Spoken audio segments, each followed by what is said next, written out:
बिहार चुनाव पर पूरे देश की नज़र थी, लेकिन जिस तरह के नतीजे आए हैं वो चौंकाने वाले हैं। किसी को उम्मीद नहीं था, तरह तरह के सवाल उठ रहे हैं। मेरे साथ बिहार विधानसभा के स्पीकर रहे, आरजेडी के सीनियर नेता, और लगातार सोशल जस्टिस की लड़ाई हो, अम्बेडकरवाद की लड़ाई हो, उसको आगे बढ़ा रहे हैं। दलित, शोषित, दबित, वंचित की आवाज़ उदयनारायण चौधरी हैं।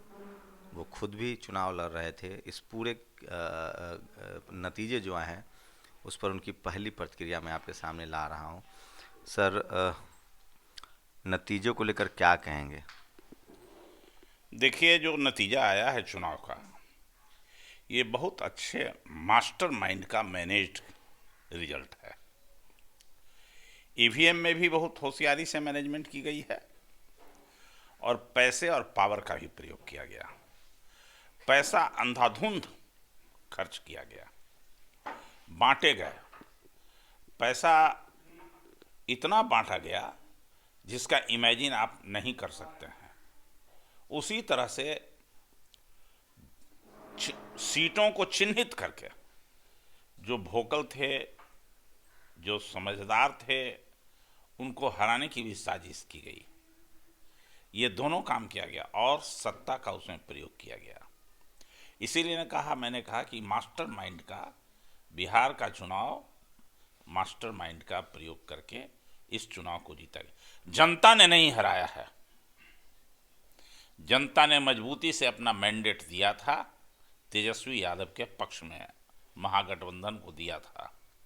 लेकिन ब्यूरोक्रेसी, पैसा और सत्ता ने इसको हराने का काम किया है। आज भी क्या हुआ? ये जो हिलसा के चुनाव में शक्ति यादव को जो 13 वोट से हराया गया, पहले घोषित हो गया और बाद में कहता है कि आपको पोस्टल बैलेट में हार गए।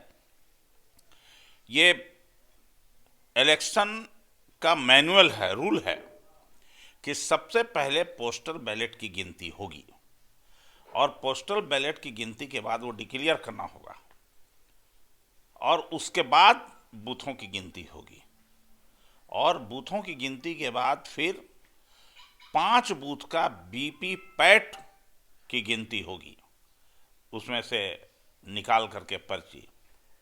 लेकिन मैं पूछता हूं, कितने जगह पर बीपी पैट पर्ची की गिनती की गई? कैंडिडेट सबके सामने या उसके पोलिंग इलेक्शन एजेंट के सामने? नहीं की गई। कितने लोगों को समय पर ईवीएम मशीन का मांगते रहे लोग, ईवीएम मशीन का रिकॉर्ड नहीं दिया उन्होंने? कितना ईवीएम मशीन है, किस बूथ पर कौन ईवीएम मशीन जा रहा है, इसका रिकॉर्ड तो उन्होंने नहीं दिया। कितना % वोट आया, इसकी जानकारी देने में 24 घंटा डिले किया गया। 24 घंटा से 36 घंटा। आजकल तो युग हो गया है, ये का है डिजिटल युग है। तो ये सब क्या हो रहा था? ये सब अच्छा, कोई भी ऐसा क्षेत्र नहीं है जहां लगभग 400 बूथ नहीं इस बार किया गया। कोरोना के नाम में, डिस्टेंसिंग बनाने के नाम में बूथों की संख्या बढ़ाई गई और कुछ तो था नहीं। 400 बूथ में केवल 100 वोट ही तो बढ़ाना था 100 मशीन पर, इससे ज़्यादा कुछ करना थोड़ा है। 100 मशीन पर 100 वोट बढ़ा दिया तो 10 गुना 20,000 का डिफरेंस हो जाएगा, जो इन लोगों ने बहुत होशियारी से किया है। आपका पर्सनल एक्सपीरियंस क्या था? आप कैंडिडेट भी रहे हैं, काउंटिंग के पूरे प्रोसेस में शामिल भी थे। आप जो सवाल उठा रहे हैं ये सब क्या आपने वहाँ भी डिमांड की थी, फेसेस किए थे? सब किया गया है, सब किया गया है। बाद में तो इन्होंने इस तरह से घेराबंदी करा दिया उस एरिया को, जो एक बार निकल गया उसको अंदर जाने ही नहीं दिया। चारों तरफ से सील कर दिया जब तक कि अनाउंस नहीं हो जाए इलेक्शन, तब तक के लिए एकदम सील रखा और उसके बाद भी 4-5 घंटा और डिले करके रखा। आपकी पार्टी के मनोज झा ने आरोप लगाया, कल शाम में ही वो बात करने लगे थे लगभग 9 बजे के आसपास की 119 कैंडिडेट विनर डिक्लेयर किए गए हैं, उसके बाद उनको सर्टिफिकेट नहीं दिया गया। कांग्रेस ने भी इस तरह के आरोप लगाए हैं। तो एक मैसिव आरोप है, लेकिन इसको आगे कैसे आप लोग कैरी फॉरवर्ड करेंगे? कुछ बातचीत हुई है तेजस्वी यादव कुछ इसके आगे कुछ बात करेंगे, लीड करेंगे, क्या अब तक अपडेट है? मनोज झा जी ने जो कल रात में चुनाव आयोग के बारे में के उससे जो अपील किया या जो कुछ आरोप लगाया है, वो 200% सही आरोप उन्होंने लगाया है। लेकिन सवाल ये है ना कि चुनाव आयोग भी अभी रहे तब ना। अभी तो लग रहा है कि जैसे चुनाव आयोग भी नहीं है। सभी संवैधानिक संस्थाएं कमजोर हो गई है। तो आप शिकायत किससे करेंगे? कहां जाके शिकायत करेंगे? कौन सुनने वाला है? अब उसका एक ही उपाय है कि आम जनता में फिर इसके लिए जाके लोगों को जागृति पैदा करना होगा, जन जागरण पैदा करना होगा लोगों में।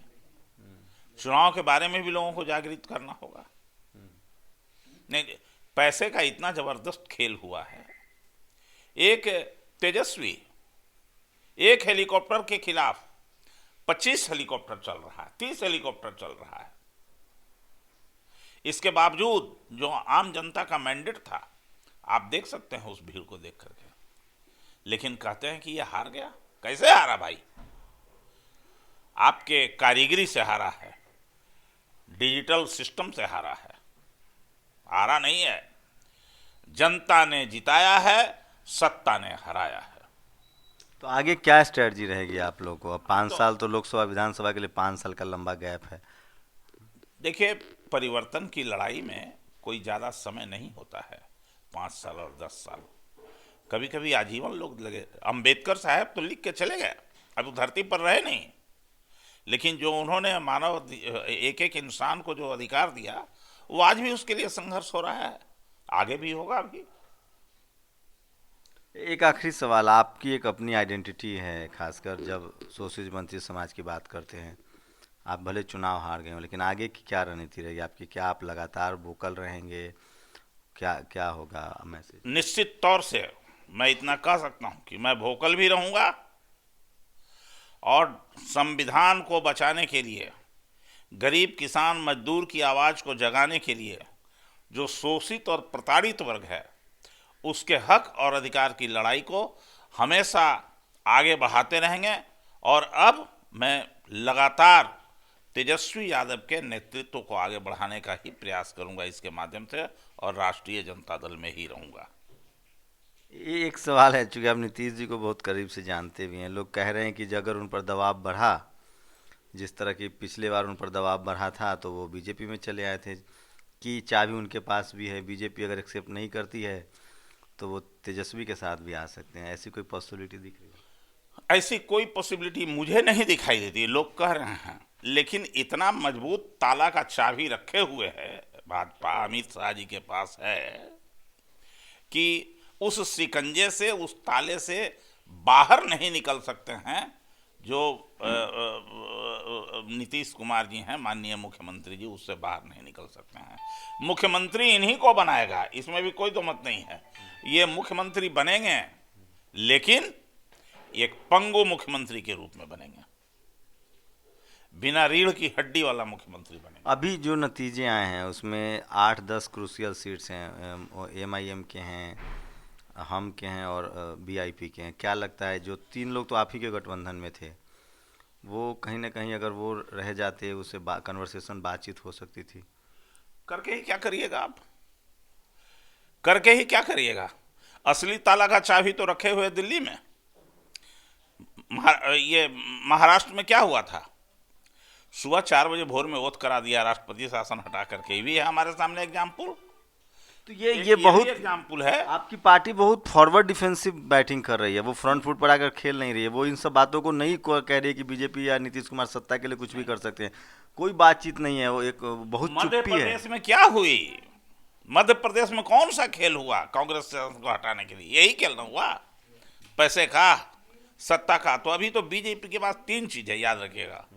बीजेपी के पास सत्ता है, बीजेपी के पास पद है देने के लिए लोगों को, अब बीजेपी के पास पैसा है देने के लिए। तीनों चीज बीजेपी के पास। मुझे लगता है उदय नारायण चौधरी को अपोजिशन की आवाज़ बनानी चाहिए। आप सोचिए, मेरे दिमाग में ये सब चीज़ें नहीं आ रहा था। जो वो बीजेपी जो रात में ओथ ले सकती है, जो कर्नाटक में, मध्य प्रदेश में, गोवा में और एक नॉर्थ ईस्ट के स्टेट में कम विधायक होने पर खरीद फरोख्त कर सरकार बना सकती है, अगर उस पर ये आरोप लग रहे हैं कि उसने अंतिम समय में नतीजे बदलवाए हैं, तो इसमें कोई बहुत अतिशयोक्ति की बात नहीं है, क्योंकि उनका कैरेक्टर इस तरह से रहा है पिछले चुनावों में।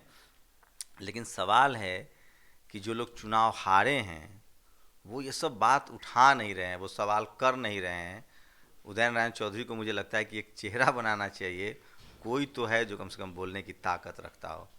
क्या सब लोग जेल जाने के डर से तो नहीं चुप हैं, ये सवाल तो उठता है। लेकिन बीजेपी की जो विश्वसनीयता है कई राज्यों में देखे तो उससे सवाल उठता है कि सत्ता के लिए वो किसी भी हद तक जा सकती है। बिहार में इसी तरह के गंभीर आरोप उस पर लग रहे हैं, जिस तरह से नतीजे अंतिम वक्त में रोके गए हैं। कैमरामैन तारा दत्त के साथ शंभू कुमार सिंह, नेशनल दस्तक, पटना। नेशनल दस्तक की आपसे गुजारिश है कि अगर इसको बचाना चाहते हैं तो नेशनल दस्तक को सब्सक्राइब करने के लिए रेड कलर के सब्सक्राइब बटन को दबाएं, फिर बेल आइकन की घंटी दबाएं। नेशनल दस्तक को बचाने के लिए बहुत जरूरी है कि हर खबर को शेयर करें, लाइक करें, कमेंट जरूर करें।